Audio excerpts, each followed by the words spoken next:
ए वर्ष गड़बनी रथ पुरी रथयात्रा नहीं सुप्रीमकोर्ट का बड़ राय। बुलेटिन आरंभ करबा एही बड़ खबर।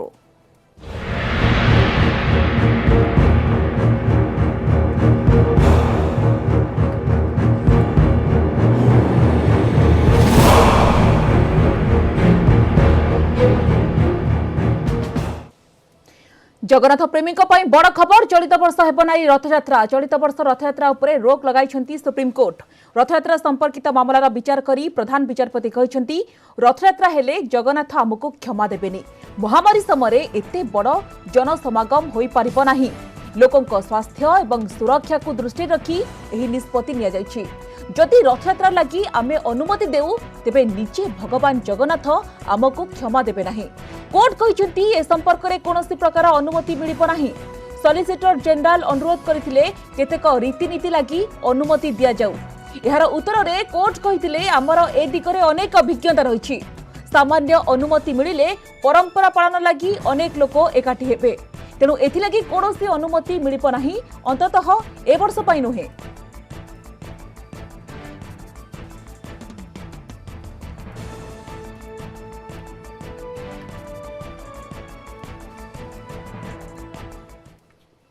तांकर राय को वर्तमान सारा विश्व में भारत वर्ष जो आम सम्मान दौचु किंतु जो भाव में रथयात्रा बिना भक्तर हम समस्त सेवायत मान कोविड टेस्ट करागला, होमिओपैथिक व्यवस्था करागला एवं रथ प्रस्तुत करागला। जगन्नाथ महाप्रभु भी समस्त जिन प्रस्तुत करागला। सेवायत मैंने भी रथ टाणिया निष्पत्ति कले। सब सरी सारा आज जो दी जन ओडिया भाई जाकि जो बड़ भाव में महाप्रभु रथयात्रा को लेकर सुप्रीमकोर्ट में पहुँचले या बड़ी निंदनीय दुखद किसी ना एवं सोनार अक्षर लिखाईगला जे बर्तमान 500 वर्ष भर रथयात्रा केत बंद ही ना। बहुत महामारी आसी बहुत प्रकार जलजंजा आसी जगन्नाथ महाप्रभु नीति परंपरा के बंद होनी किंतु आज जहाँ घटला यदि प्रकृत में महाप्रभु इच्छा थिला बंद हवा बंद है ना तो महाप्रभु निजे अंतर्जामी एवं जो मनुष्यकृत भाव में करा महाप्रभु बुझे मंदिर भितर विकल्प ना। आम बर्तमान छत्तीसा निजुक दौतापति निज बसिक निष्पत्ति कौन हम आपको 2 दिन पर जनइबू क्या महाप्रभु महा अणसर बर्तमान अच्छा ये 2 दिन दिन राति महाप्रभु दौतापति मैंने सेवा करेंगे। ये सेवा महाप्रभु सरी जाऊ। महाप्रभु 20 तारीख दिन बाहर को बाहर दर्शन देवा को बाहर तापर समस्त बसिक निर्णायक निष्पत्ति नब। ए कलियत मानव को भल मनीष होगापी आविर्भाव सुधुरिया आशीर्वाद रथयात्रा मंदिर भीतर हो एवं मंदिर भीतर करने मंदिर प्रशासन जिला प्रशासन उड़ीसा सरकार निश्चित भाव में करेंगे। परंपरा रक्षा हम परंपरा को रक्षा करके तार भीतर करा जाऊ किंतु जनसाधारण अहित बा क्षति कला भली कौन काम करण जाऊ जहाँ महाप्रभु निर्देश में आज सुप्रीमकोर्ट विचार करी जो निष्पत्ति देइचंदी सेही निष्पत्ति समस्त काम्य एवं समस्त ताको मानि नेबा उचित। इस संपर्क में विस्तृत भाव आलोचना करने को आपको पुणी थे नहीं जाऊँ न्यूज रूम को अच्छा मो सहयोगी थबीर सामल लगातार भाव में आम थबीर सहित आलोचना करुचे। थबीर वर्तमान परिस्थिति गोटे बड़ प्रश्न उठी कि विकल्प वर्तमान कौन आग को सरकार कौन स्ट्राटेजी करें कौन पदक्षेप नहीं पारती। देखो जदि आप देखिए महामारी को दृष्टि रखी जो भाव में सर्वोच्च कोर्ट स्थगितादेश देते रथयात्रा अनुष्ठित न होगा नहीं गोटे प्रकार स्पष्ट हो जाए। जदि आप परवर्ती स्टेज जदि आप देखिए पूर्व जो भाव में केंद्र सरकार राज्य सरकार ऊपर को बॉल फिंगी हाईकोर्ट राज्य सरकार ऊपर को बॉल फिंगले और मामला सुप्रीमकोर्ट को गला जो कि 3-4 पक्षर आईनगत लड़े लगला। एवं जदि आप देखिए सॉलिसिटर जनरल जिते कहले मंदिर प्रशासकों को किसी समय रिलैक्सेशन दि जाऊ बा किसी कोहल करा जाऊ जो कि रीतिनीति पालन करा चीफ जस्टिस ऑफ इंडिया जुक्ति थिला जे अतीतर अभिज्ञता आम देखीचु कारण आध्यात्मिक आड़े अनेक लोक समागम हेबे एवं रीतिनीति पालन करने एक आडंबर हम यही परिस्थिति जेहेतु बर्तमान 3-4 दिग जदि आप देखिए आज राज्य सरकार एक गुरुत्वपूर्ण कैबिनेट बैठक रोचे जो कि राज्य सरकार आईनगत तर्जमा करेंगे कि एडवोकेट जनरल का परामर्श नहीं पारती कि मंदिर टेम्पल एक्ट अनुसार कौन परवर्ती पदक्षेप नियाजिबो स्पेशल रिव्यू पिटिशन जोटा कि आम कहूचे पुणी थे राज्य सरकार सुप्रीमकोर्टर द्वारस्थ हो पारे कि अन्यपटे जदि आप देखिए आसंता काली श्रीमंदिर परिचालना कमिटी बैठक रोचे जो कि मंदिर टेम्पल एक्ट अनुसार निजे मुख्य अच्छा गजपति तेणु मंदिर परिचालना कमिटी बैठक में सेवायत एवं राज्य सरकार एवं जहाँ श्रीमंदिर प्रशासक हुए तो ए दिगरे कौन एक आलोचना करी परवर्ती पदक्षेप बा सिद्धांत कौन हम से नहीं निष्पत्ति नहीं पारती। आउ एक दिग रहा जो मैंने सेवायत विभिन्न वर्गर सेवायत जेहेतु जगन्नाथ सेवार जड़ित अच्छा बाड़ग्राही कथा कहतु कि निजे शंकराचार्य कथा कहतु और आद्य सेवकों भूमिका कहतु ए दिगरे सेवायत माने आईनगत आश्रय नहीं पारती और स्पेशल रिव्यू पिटिशन आवेदन करि सर्वोच्च कोर्ट रे कारण गोटे पटे स्पष्ट भाव कहुई जदि रथयात्रा पालन करा जाए जनसमागम हुए भक्तों गहली लगी रहे ताहले महाप्रभु जगन्नाथ क्षमा देवेनी आउ एक द्वितीय कथा कहुई जो कि प्राण एवं जीवन सुरक्षा एभली निष्पत्ति निया जाइछि तेणु वर्तमान दिग कौन हम तार आईनगत दिग जदि आप देखिए ताहले राज्य सरकार स्वतंत्र रिव्यू पिटिशन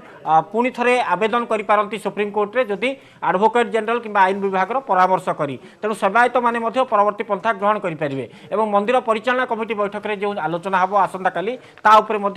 कौन एक निष्कर्ष बाहर करी आवेदन करि सर्वोच्च कोर्ट को जेहेतु हाथ में कम समय रोचे कम दिन रोचे तेणु ये मामला को एक गुरुत्व थिबारु एई तीन पक्षंकर परवर्ती भूमिका उपरे सबकिछि निर्भर करुछि एवं जेहेतु केवल पुरी नुहे सारा देश कहतु राज्य कहतु जिला कहतु कोठी मध्य एभली आडंबर पालन करने को सर्वोच्च कोर्ट मना करिसंती एवं जेतेबेले श्रीमंदिर प्रशासक को किसी रिलैक्सेशन दि जाऊ कोहल करा जाऊ जो कि कोविड-19 रो गाइडलाइन को पालन करी जहाँ रीतिनीति परंपरा अनुमति करा जाऊ से क्षेत्र में सर्वोच्च कोर्ट मना कर देइचंती तेणु वर्तमान ये तीन पक्षंकर परवर्ती निष्पत्ति उपरे ही सबकिछि निर्भर करुच्ची नचेत ए वर्ष रथयात्रा अनुष्ठित हवा जो कटकणा लगी रही जो रहितादेश रही स्पष्ट जे एथर रथयात्रा अनुष्ठित हब नहीं निश्चित भाव में तेज सुप्रीम कोर्ट स्पष्ट भाव में राय देइछंती किंतु राज्य सरकार वर्तमान सुधा तबे कौन स्पष्ट करना तो लगुच कि आज जेहेतु संध्यारे कैबिनेट मीटिंग रही किसी सरकार ए दिगरे किसी कहि परंती बोली देखो जदि आप देखिए जेहेतु गोटे आईनगत प्रक्रिया भितर पूर्वर गोटे रीतिनीति चलूला रथ काम चली स्नान यात्रा अनुष्ठित होता और जो भाव में सेवायत मैंने विभिन्न सेवार नियोजित थे रथ प्रस्तुत सरीला ये दृष्टि जदि आप देखिए जेहेतु परवर्ती पदक्षेप कौन हम ता आम प्रतिक्रिया आम प्रतिनिधि जाइए आईन मंत्री कथा कहतु कि जदि विभिन्न वर्गर सेवायत कथा कहतु ताहले जहाँ संध्यारे 7:30 कैबिनेट बैठक बसुची जो बैठक में राज्य सरकार जहाँ मुख्यमंत्री अध्यक्षतार जो गुरुत्वपूर्ण बैठक बसिबो से बैठक में ही स्थिर हो पारे किसी निष्पत्ति और तापर जना पड़ पारे और मुख्य शासन सचिव हुए तो गणमाध्यम को प्रतिक्रिया रखिपारती तेणु जेहेतु एक बड़ राय आसी स्थगितादेश कर एक बड़ घटना ओडिशार भावावेग सह जड़ित जगन्नाथ धर्मी को आघात लगी तेणु यही परिप्रेक्षी में गवर्नमेंट स्टाण्ड कौन ता एपर्यंत स्पष्ट होना आसंता आज जहाँ संध्या 7:30 जो कैबिनेट बैठक बसिबो से बैठक पर ही स्पष्ट हम जे राज्य सरकार परवर्ती पदक्षेप कौन ग्रहण करेंगे तो यार भितर थबिर आप देखो सब प्रस्तुति बर्तमान शेष पर्यायर पहुंची रथ प्रस्तुत पथ प्रस्तुत ये जो निष्पत्ति आसला जहाँ को लेकिन सेवायत माने मध्य गोटे आघात पहुंचाई से बहुत दुखित जमी प्रतिक्रिया रखुते आम प्रतिनिधि अक्षय आलोचना करुले बड़ कथा हो कि आरी भितर वर्तमान सरकार जो चाहिए तो पूर्व निष्पत्ति नहीं पारि था कहीं एत समय पर्यंत झुलाई रखिले ताकू नहीं प्रश्न उठाई जदि आप देखिए जेहेतु पूर्वर कौन जगार सरकार स्पष्ट करना रथयात्रा हेब ना जदि आप देखिए पूरा घटना को कारण स्नान यात्रा केमिति अनुष्ठित है अक्षय तृतीय अनुसार रीतिनीति केमिति पालन है रथ तैयारी केमिति चलला तेणु ये गोटे प्रक्रिया जदि आप देखिए पूर्वर कोविड-19 जो लॉकडाउन नियमावली आसला केंद्र सरकार राज्य सरकार ऊपर को बल फिंगले और हाईकोर्ट राज्य सरकार ऊपर को निष्पत्ति नापी छाड़े तेणु गोटे प्रक्रिया चली बिना भक्तर जमती स्नान यात्रा अनुष्ठित है अन्य रीतिनीति बिना भक्तर हाँपाई प्रस्तुति चली सेवायत आशावादी थे और विभिन्न बाड़ग्राही प्रतिक्रिया जब आप देखिए से आशावादी थे जे बिना भक्तर आम रथयात्रा पालन करूँ किंतु प्रसंग हूँ रथ टणा केमती हम ठाकुर पहंडी बेले केते जण रहिबे गहलीर संभावना अच्छी कि ये सब दृष्टि को नहीं गोटे प्रकार आईनगत तर्जमा और आध्यात्मिक तर्जमा आरंभ होता सबु स्तर में और जिते मामला सुप्रीम कोर्ट को गला से जदि आप देखिए सॉलिसिटर निजे सॉलिसिटर जनरल जिते तुषार मेहता निजे पक्ष रखिते कही श्रीमंदिर प्रशासन को किसी कोहलर व्यवस्था करा जाऊ जो कि रीतिनीति अनुष्ठित हम से जब आप देखिए काउंटर जदि आप देखिए चीफ जस्टिस ऑफ इंडिया कहते अतीतर अभिज्ञता को आम देखीचु और आध्यात्मिक क्षेत्र में अतीतर अभिज्ञता रही कोर्टर जो थी कि जदि अनुमति दि जाए ताहले यार उल्लंघन हुए और जनसमागम हुए आध्यात्मिकतार आड़ देखाई समस्ते एकजुट हो जाती तेणु कौन कार्यक्रम कर स्पष्ट करते तेणु गोटेपटे राज्य सरकार प्रक्रिया चली अंपटे मामला हाईकोर्ट और केंद्र सरकार तापर सर्वोच्च कोर्ट को जाइला और परवर्ती पर्यायर सुप्रीम कोर्ट सर्वोच्च कोर्ट स्थगितादेश देते एवं बड़ कथा हूँ राज्य सरकार आंतरिकता देखाई स्पेशल रिव्यू पिटिशन फाइल करेंगे कि सेवायत मानकर आईनगत पदक्षेप कौन हम और आसंता काली मंदिर परिचालना कमिटी बैठक में जेहेतु आद्य सेवक निजे अच्छा तार मुख्य ए दिगरे सेवायत और मंदिर परिचालना कमिटी बैठक में कौन निष्कर्ष बाहर सबकि निर्भर करूँ स्थित जेहेतु आज संध्यारे कैबिनेट बैठक बसुची जो बैठक में राज्य सरकार एने किसी बड़ निष्पत्ति घोषणा करिपारंती। निश्चित भाव में कैबिनेट बैठक को ही अपेक्षा रही हुए तो राज्य सरकार किसी बड़ निष्पत्ति घोषणा करिपारंती किंतु आपण जेमती कहले कि सुप्रीमकोर्ट जो राय देछंती कि लोकंको स्वास्थ्य निरापत्ता दृष्टि घोषयात्रा को लेकिन गुरुत्वपूर्ण राय देछंती लोकमानक निरापत्ता स्वास्थ्य ही सबुठार गुरुत्वपूर्ण किंतु अन्यपटे आम देखा कि जो कोटी कोटी रही जगन्नाथ प्रेमी सेमानक भितरे एथबिर कोट ना कोटी गोटे निराशार भाव खेली जाइछि सेमान आशा थिला कि रथयात्रा हेबो सेमान कम से कम पूरी न जिबे किंतु गणमाध्यम माध्यम महाप्रभुंकर सही घोषयात्रा को देखि परिबे महाप्रभु को देखि परिबे। देखो जदि आईनगतर जहाँ सर्वोच्च कोर्ट को राय को जदि आपन देखिबे स्थगितादेश एक आईनगत दिग अन्यपटे जदि आपन देखिबे जगन्नाथ प्रेमी जगन्नाथ संस्कृति विशेषज्ञ एवं जो माने जगन्नाथ को भक्त एमानक मनरे गोटे आघात निश्चित लागिछि कारण के विश्वास करि पाउनाहांती सहजरे जे ए वर्ष रथयात्रा अनुष्ठित हेबो नाही। जदि आपन स्वाधीन भारतर इतिहास को जदि आपन देखिबे केबे भी रथयात्रा मध्ये बंद होई नथिला जेहेतु महामारी रहिछि कोविड गाइडलाइंस जारी रही सम दूरतार कथा आम कहूचे एकाठी हाँपाई कटकणा रही एभली दृष्टि जदि आप देखिए निश्चित भाव में सेवायत कहतु जगन्नाथ प्रेमी कहतु संस्कृति विशेषज्ञ कहतु एवं जो मैंने अच्छा जगन्नाथ संस्कृतिर विश्वास भाजन भक्त अच्छा से मनरे कोठी ना कोठी आघात लगी सहजरे ग्रहण कर पाऊना कि एभली स्थित सर्वोच्च कोर्टर डिसीजन को समस्ते मानवाई एक प्रकार बाध्य आउ एक प्रश्न भी जब आप आसूँ जो कि सपक्षवादी विपक्षवादी मध्य जो आईनगत जुक्ति तो होता से राज्य सरकार जी वकिल थे जुक्ति कौन थी नहीं प्रश्न उठाई किसी सेवायत जो थे कि हुए तो राज्य सरकार ठीक जुक्ति रखी नथिले जो द्वारा कि एभली राय आसला कहुच्छी तेणु जेहेतु सर्वोच्च कोर्टर जहाँ रायर नकल कपि एपर्यंत हस्तगत होनी जातीय गणमाध्यम रिपोर्ट को जब आप देखिए ताहले निश्चित भाव में कोरोना पई जून 23 रहबाकुथिबा महाप्रभुंक रथयात्रा बंद रहिबो जोरसोरे गोटेपटे रथ निर्माण आगे चलिथिबा बेले एपरि निष्पत्ति श्रद्धालुंक भाववेग को मध्य गभीर आघात पहुंचाइछि। धन्यवाद थबीर आपनक सविशेष सूचना पाई।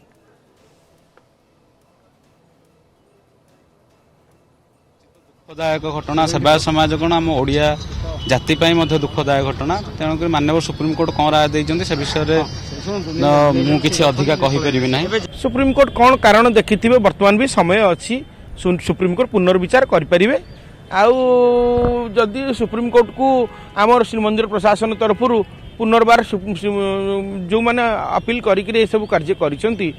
पुनर्बार श्रीमंदिर प्रशासन ओडिशा सरकार पुनर्प्रचेष्टा करंतु समय अच्छी समय कौन सरी आम बर्तमान तो आशावादी रहा समय अच्छी जेहेतु आम बर्तमान भी आशावादी अच्छे जे नहब बोली किसी नहीं कारण सुप्रीमकोर्ट तो सेठी दिल्ली में बसिले एठार सब समस्या सब जिन गुड़ाक जानती नहीं आध्यात्मिक कथा ये सी कथा सब जिन को चिंता कर पुनर्बार पुनर्विचार कर कौन अच्छी अणसरणी छाड़ी श्रीमंदिर भितर आजेको जगह रहा बाध्य हे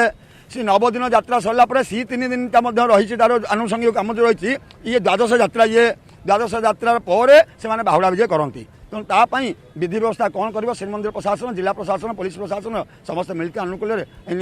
जरूरी भाव कौन स्टेप ने कि मु भावुची सबू नाई जगन्नाथ करुणा हो गले मुक्कम करो कि चालम पंगुलंग गिरी जत्कर तम मुंदे परमानंद माधव तथापि मोर बर्तमान से आशा भी अच्छी काले रिपिटिशन पर रिव्यू पिटिशन पर काले जगन्नाथ काले क्या कंठे विराजमान कर निष्पत्ति बदल पारती मोर आशा और विश्वास रही तेबे भी भक्तों मन से रही आशा रही सेवायतों मध्य से आशा रही हुए तो महाप्रभु श्री जगन्नाथ किसी अलौकिक करिपारंती किसी मिराकल करिपारंती। वर्तमान अधिक सूचना जीवा हम पूरी प्रतिनिधि अक्षय मिश्र पाखक बड़दाण्ड अच्छा अक्षय कौट ना कौटी यह सेवायतों मनरे और भक्तों मनरे गोटे आघात पहुंचाई किंतु जेभली भाव में सारा देश में कोरोना रही महामारी रही आखि आगे रखी सुप्रीमकोर्ट एभली गोटे गुरुत्वपूर्ण राय देछंती तो निश्चित भाव में वर्तमान परिस्थिति प्रश्न उठुछि विकल्प वर्तमान कौन सेवायत मान कौन कहउछंती ताकू नेकी एवं परवर्ती पदक्षेप कौन रहिबो सेवायत मानकर। निश्चित पक्षे गोटे पटे देखु जो भाव में निष्पत्ति आसला नहीं गोटे पुरी सहर कहूँ प्रति जगन्नाथ प्रेमी मन में गोटे शंका देखागला जे रथ गड़ब तो कारण जो महाना मैंने उत्साह सहकार कम करते से बर्तमान निरुत्साहित हो पड़े और एवं देखुए कि गोटे सीधासख दृश्य ये हूँ महाप्रभु सुस्थ खबर नहीं कि ଦୈତାପତି ସେବକ ମାନେ ଗଜପତିଙ୍କ ପାଖକୁ ଯିବେ ଏବଂ ଗଜପତି ଜଣେଇବେ କି ମହାପ୍ରଭୁ ସୁସ୍ଥ ହେଲେଣି ରଥଯାତ୍ରା ପାଇଁ ପ୍ରସ୍ତୁତ ହୁଅନ୍ତୁ। ଏଭଳି ଏକ ପରମ୍ପରା ରହିଛି। କିନ୍ତୁ ଏଇ ଯେଉଁ ପରମ୍ପରା ଆପଣ ଦେଖିପାରୁଛନ୍ତି ଏହାପରେ ସମସ୍ତ ସେବାୟତଙ୍କ ମନରେ ମଧ୍ୟ ଦୁଃଖ ପ୍ରକାଶ ପାଇଛି କି କିଭଳି ଭାବେ ମହାପ୍ରଭୁଙ୍କର ସେଇ ନୀତି କରାଯିବ। ତେଣୁ ଆମେ ତ ବିନାୟକ ଦାସ ମହାତ ଅଛନ୍ତି ତାଙ୍କୁ ପଚାରି ବୁଝିବା ସେବେ କ'ଣ ଏହାର ପ୍ରତିକ୍ରିୟା ରଖୁଛନ୍ତି। ତେଣୁକରି ଶୁଣନ୍ତୁ ଜଗନ୍ନାଥ ମହାପ୍ରଭୁଙ୍କର ରଥଯାତ୍ରାକୁ ବନ୍ଦ କରିବା ଏଇଟା ଅତି ଦୁଃଖଦ ଓ ନିନ୍ଦନୀୟ। କାହିଁକି ନା ମହାପ୍ରଭୁଙ୍କର ସମସ୍ତ କଟକଣା ସତ୍ତ୍ୱେ ରାଜ୍ୟ ସରକାର ଚିନ୍ତା କରିଥିଲେ ଯେ ରଥଯାତ୍ରାକୁ କରିବା ପାଇଁ ବିନା ଭକ୍ତରେ କରିବା ପାଇଁ ସେବାୟତମାନଙ୍କର କୋଭିଡ ଟେଷ୍ଟ ହେଲା, ସେବାୟତମାନଙ୍କର ହୋମିଓପାଥି ବ୍ୟବସ୍ଥା କରାଗଲା, କମ୍ ସଂଖ୍ୟକ ସେବାୟତ ରହିବା ପାଇଁ ବ୍ୟବସ୍ଥା କରାଗଲା। ଏଇ ସବୁ ସତ୍ତ୍ୱେ ଜଗନ୍ନାଥଙ୍କର ରଥଯାତ୍ରାକୁ ବନ୍ଦ କରି ଦିଆଗଲା। ହାଇକୋର୍ଟ କହିଲା ପରେ କାହିଁକି ବନ୍ଦ କଲେ ରାଜପ୍ରସାଦ ବିଜେ ତ ଆରମ୍ଭ ହେଲାଣି। ହାଇକୋର୍ଟ କହିଲା ପରେ କାହିଁ ସୁପ୍ରିମକୋର୍ଟ ଗଲେ? ନାଇଁ ଶୁଣନ୍ତୁ, ମାନ୍ୟବର ହାଇକୋର୍ଟ କହିଲେ, କେନ୍ଦ୍ର ସରକାର ତାଙ୍କ ଉପରେ ନ୍ୟସ୍ତ କଲେ, ସମସ୍ତେ କରିସାରିଲା ପରେ ରାଜ୍ୟ ସରକାର କ'ଣ ପାଇଁ ଚୁପ୍ ରହିଲେ ଇଏ ତ ଆପଣମାନେ ସମସ୍ତେ ଜାଣିଥିବେ। ତ ସନ୍ଦେହଜନକ କଥା। ବର୍ତ୍ତମାନ 4.5 କୋଟି ଆଣିଛି ଓଡ଼ିଆ ଆଜି କାନ୍ଦୁଛନ୍ତି। ଆଜି ମହାପ୍ରଭୁକୁ ଦେଖିବେ ବୋଲି ରଥ ଦେହରେ ରଥାରୂଢ଼ରେ କାହିଁ ସେ ଅବାନ୍ତର ଯୁକ୍ତି ନା ପଇସା ଖାଇକି ଯୁକ୍ତି କରୁଛନ୍ତି। ସେ କ'ଣ ଯୁକ୍ତି କରିବେ? ତେଣୁକରି ଜଗନ୍ନାଥ ଆମେ ନିଶ୍ଚିତ ପକ୍ଷେ ଗୋଟେ ଦୃଶ୍ୟ ଦେଖିବାକୁ ଚାହିଁବା କି କେତେ ସାମାଜିକ ଦୂରତ୍ୱରେ ସେମାନେ ଯେଉଁ ରାଜପ୍ରସାଦ ବିଜେ ନୀତି କରୁଛନ୍ତି। କାରଣ ଇଏ ଏକ ଗୁରୁତ୍ୱପୂର୍ଣ୍ଣ ନୀତି ଯାହାକି ପ୍ରତିଟି ସେବାୟତ ଦୈତ ସେବାୟତ ମାନେ ଏହାକୁ ନେଇକି ଯାଉଛନ୍ତି। ଆପଣ ଦେଖିପାରୁଥିବେ ସାମାଜିକ ସମସ୍ତଙ୍କ ଗୋଟେ ଦୁଃଖ ଦେଖିବାକୁ ମିଳୁଛି କି କିଭଳି ଭାବରେ ସେମାନେ ଯେଉଁଭଳି ଭାବରେ ବ୍ୟବସ୍ଥା କରୁଛନ୍ତି। କାରଣ ପ୍ରତିଟି ସେବାୟତ ହୁଅନ୍ତୁ ସମସ୍ତେ ଏହାକୁ ନେଇକି ମଧ୍ୟ ଆଶଙ୍କା ପ୍ରକାଶ କରୁଛନ୍ତି। କାରଣ ମହାପ୍ରଭୁଙ୍କର ଯେଉଁ ଘୋଷଯାତ୍ରା ହେବାର ଥିଲା ତାହା ଯେହେତୁ ଆଉ ହେବ ନାହିଁ ଯାହା ସୁପ୍ରିମକୋର୍ଟ କହିସାରିଲେଣି। ତେଣୁ ନିଶ୍ଚିତ ପକ୍ଷେ ତ ସେଇ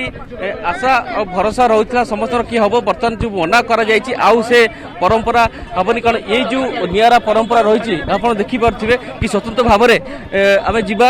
ଯେଉଁ ଆମ ସହିତ ପୂଜାପଣ୍ଡା ସାଆନ୍ତ ମଧ୍ୟ ଅଛନ୍ତି। ତ ସାଆନ୍ତକୁ ପଚାରିବା ସାଆନ୍ତ ବର୍ତ୍ତମାନ ଆମେ ଦେଖୁଛେ ଯେଉଁ ପରମ୍ପରା ଏବେ ଚାଲିଛି ଇଏ ହେଉଛି ମହାପ୍ରଭୁଙ୍କର ସୁସ୍ଥ ଖବର ନେଇକି ଯାଉଛନ୍ତି କିନ୍ତୁ ଅର୍ଡର ଆସେ ରାଜାଙ୍କର କି ରଥଯାତ୍ରା କରାଯାଉ। ତ ଏବେ ପରମ୍ପରାରେ ଆମେ ଦେଖୁଛେ ସାମାଜିକ ଦୂରତା ସେ ଅନୁସାରେ ବି ହେଇପାରିଥାନ୍ତା। ଆଜ୍ଞା ଆପଣ ତ ଦେଖୁଛନ୍ତି ମହାପ୍ରଭୁଙ୍କର ସମସ୍ତ ନୀତିକାନ୍ତି ଯେତେବେଳେ ସାମାଜିକ ଦୂରତା ବା କୋଭିଡର ଗାଇଡଲାଇନକୁ ମାନିକିରି ଯେତେ ସମ୍ଭବ ମାନିକିରି ତାକୁ ଆମେ ସବୁ କାମ ହେଉଛି। ମହାପ୍ରଭୁଙ୍କର ରାଜପ୍ରସାଦ ବିଜେ ହେଉଛି। ମହାପ୍ରଭୁ ସୁସ୍ଥ ହେଲେ ଖବର ରଜାଙ୍କ ପାଖକୁ ଯାଉଛି। ପ୍ରତ୍ୟେକ ରିଚୁଆଲ୍ସ ଏଠି ଗୋଟା ପରେ ଗୋଟେ ହେଇ ଚାଲିଛି।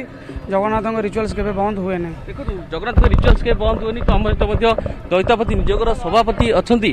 ତାଙ୍କୁ ମଧ୍ୟ ପଚାରି ବୁଝିବା ସିଏ କ'ଣ ପ୍ରତିକ୍ରିୟା ରଖୁଛନ୍ତି। ଆଜ୍ଞା ବର୍ତ୍ତମାନ ସୁପ୍ରିମକୋର୍ଟ ଯେଉଁଭଳି ଭାବରେ କହିଛି ଆମେ ଆପଣଙ୍କର ମତାମତ ଚାହିଁବା କ'ଣ କହୁଛନ୍ତି ଆପଣ? କୋର୍ଟ ଉପରେ ଆମେ କ'ଣ ମତାମତ ଦେବୁ? ରାଜ୍ୟ ସରକାରଙ୍କ ଏଥିରେ ଯାହା ବି ଭୂମିକା ରହିଛି ରାଜ୍ୟ ସରକାର ସେଇଟା ସ୍ପଷ୍ଟ କରିବେ। ମହାପ୍ରଭୁଙ୍କ ରଥଯାତ୍ରା ବନ୍ଦ କରିବାଟା ବିଧିସମ୍ମତ ହେଲାନି ଏବଂ ସାରା ବିଶ୍ୱବାସୀ ଏଥିରେ ନିଶ୍ଚିତ ଅସନ୍ତୋଷ ପ୍ରକାଶ କରିବେ। ଆଚ୍ଛା ଯେହେତୁ ଆପଣମାନେ ମାସ୍କ ପରିଧାନ କରିବେ କହିଥିଲେ କୋଭିଡ ଟେଷ୍ଟ ହେଇଥିଲା ତ ଏତେ ସବୁ ଭିତରେ ସେ ପ୍ରସଙ୍ଗ କାହିଁ କୋର୍ଟକୁ ଜଣାଗଲା ନାହିଁ? ଆମେ ସମସ୍ତ କଟକଣାରେ ରଥଯାତ୍ରା ସମ୍ପାଦନ କରିବୁ ବୋଲି ସରକାରଙ୍କୁ ଜଣେଇଥିଲୁ। ତା ସତ୍ତ୍ୱେ ବି ଯଦି କରାଗଲା ନାହିଁ ୟା ଭିତରେ ନିଶ୍ଚିତ କିଛି ନା କିଛି ରହିଛି ଯେଉଁଟାକି ପ୍ରକାଶ ଯୋଗ୍ୟ ଆମେ ଜାଣିପାରୁନୁ। ଆଜ୍ଞା କ'ଣ କହିବେ ତ କିଭଳି ଦୃଷ୍ଟି ଦେଖୁଛନ୍ତି? ଦୃଷ୍ଟିରେ କ'ଣ ଦେଖିବୁ? ମହାପ୍ରଭୁଙ୍କ କାର୍ଯ୍ୟ ବର୍ତ୍ତମାନ ଯେତେବେଳେ ଏଭଳିଆ ବିରୋଧାତ୍ମକ ଆଦେଶ ଆସିଲା ତେଣୁ ଏଇଟାକୁ ଆମେ କେବେ ସହ୍ୟ କରିପାରୁନାହୁଁ ଏବଂ ଏଇଭଳିଆ ପରମ୍ପରା ଏଇଭଳିଆ ନୀତି କୌଣସି ବିଷୟରେ ନାହିଁ ଯେଉଁଟାକି ବର୍ତ୍ତମାନ ଆଜି ଯେଉଁଠି ମାନେ କୋର୍ଟ ପରିସର ଭିତରେ ପଶି ଆବଦ୍ଧ ହୋଇଗଲା ଏବଂ କୋର୍ଟ ନିଷ୍ପତ୍ତି ଅନୁସାରେ ଆମେ ବର୍ତ୍ତମାନ ୟା ଉପରେ ତ ଆମ ପାଖରେ କିଛି କରିବାର ନାହିଁ। ପ୍ରଭୁଙ୍କୁ ଡାକୁଛୁ ପ୍ରଭୁ ତାଙ୍କ ଯାତ୍ରା କେମିତି ସମ୍ପାଦନ କରିବେ ତାଙ୍କ ନିଶ୍ଚିତ ବସିବେ। ଆଉ ତ ନବଯୌବନ ଆଉ ଅଣସର ପିଣ୍ଡିରୁ କୋଉଠିକି ବାହାରିବେ? ସେ ରଥ ତ ବନ୍ଦ ହେଇଗଲା ତେଣୁ ଆଉ ଅଣସର ପିଣ୍ଡିରୁ ବାହାରିକି କୁଆଡ଼େ ବି ଯିବେ। ତେଣୁ ସେଥିପାଇଁ ନିଷ୍ପତ୍ତି କିଛି ହେଇନି। ଗଜପତିଙ୍କୁ ଭେଟିବେ କିଛି ଆଲୋଚନା ହେବ এই বিষয়ে প্রমুখ ନିଶ୍ଚିତ ଆଲୋଚନା ନିଶ୍ଚିତ ହେବ। निश्चित भाव में गजपति सहित आलोचना बर्तमान परंपरा को ये जो परंपरा चली राजप्रसाद विजय बोली कहुच्छी बर्तमान जाऊँगी श्रीजू सुस्थ होगा नहीं गजपति महाराज को सूचना देवाक जाऊँगी सेवायत मैंने राजनगर को एने आलोचना बहुत बहुत धन्यवाद अक्षय आपण सविशेष सूचना।